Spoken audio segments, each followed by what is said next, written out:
भगवान शिव ने ये नहीं कहा कि ज्ञान बस भगवान आते हैं, भक्त या फिर विरक्ति के बस भगवान आते हैं। नहीं, ज्ञान भी एक मार्ग है, त्याग भी एक मार्ग है, वैराग्य भी एक मार्ग है, लेकिन भगवान कब आते हैं?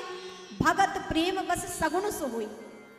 जब भक्त प्रेम पूर्वक आर्त होकर परमात्मा को पुकारता है, तो जिस प्रकार भक्त अपनी छवि को रखता है मन में कि प्रभु में इस रूप में दर्शन दें, इस रूप में आकर हमारा उद्धार करें, बस भगवान वैसा रूप धारण करके अपनी भक्त की इच्छा को पूर्ति करने के लिए, उस भक्त को आनंद देने के लिए भगवान साकार रूप धारण करते हैं। जिस प्रकार नरसिंह जी के यहाँ भगवान पधारे, आपने नानी बाई का मायरा श्रवण किया होगा, और हमारे रंजीत भैया नानी बाई का मायरा श्रवण करने के लिए परम लालायित हैं। मैंने कहा है कि कहीं जब मायरा हो तो आप पधारिए और कथा श्रवण कीजिए। सविता जी और रंजीत जी दोनों नानी बाई का मायरा श्रवण करने की बात कह रहे थे। तो आप देखिए, उन्हीं नरसिंह जी ने जब भगवान को पुकारा तो भगवान किस रूप में आए? सावल साहब बनकर आ गए थे ना, सेठ बन के आके उनके घर के सारे कार्य उन्होंने किए। स्वयं नानी बाई के भाई के रूप में आकर उन्होंने सारा मायरा भरा।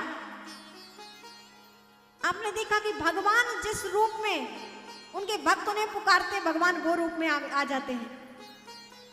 तो यहाँ भगवान शिव ने कहा भगत प्रेम बस सगुण सो होई, बस प्रेम से भक्त पुकारे भगवान उसी रूप में आ जाते हैं। तो यहाँ पर सगुण और निर्गुण में कोई अंतर नहीं, निर्गुण परम ब्रह्म रूप में है, लेकिन भक्त कभी उन्हें राम के रूप में चाहता है, तो कभी कृष्ण रूप में वही भगवान दर्शन देते हैं, तो कभी वराह रूप में, तो कभी नरसिंह रूप में। जिस प्रकार एक भक्त का उद्धार हो, भक्त की इच्छा की पूर्ति हो, भक्त को आनंद देना हो, भगवान वही रूप धारण कर लेते हैं। और आप लोग भजन भी गाते हैं ना, कभी राम बन के कभी श्याम बन के चले आना, प्रभु जी चले आना। कभी राम बन के कभी श्याम बन के चले आना, प्रभु जी चले आना। ओ प्रभु राम रूप में आना, ओ प्रभु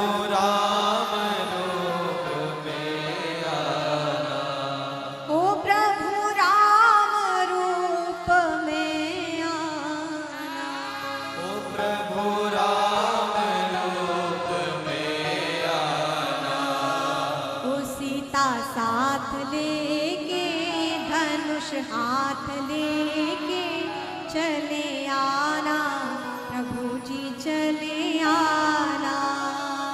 सीता साथ लेके धनुष हाथ लेके चले आना, प्रभु जी चले आना।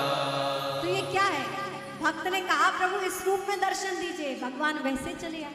भक्त ने कहा कृष्ण रूप में दर्शन दीजिए, भगवान कृष्ण रूप में चले आए। भक्त की जैसी भावना भगवान उस स्वरूप में चलकर आए हैं। ये तो भगवान के अवतार हैं।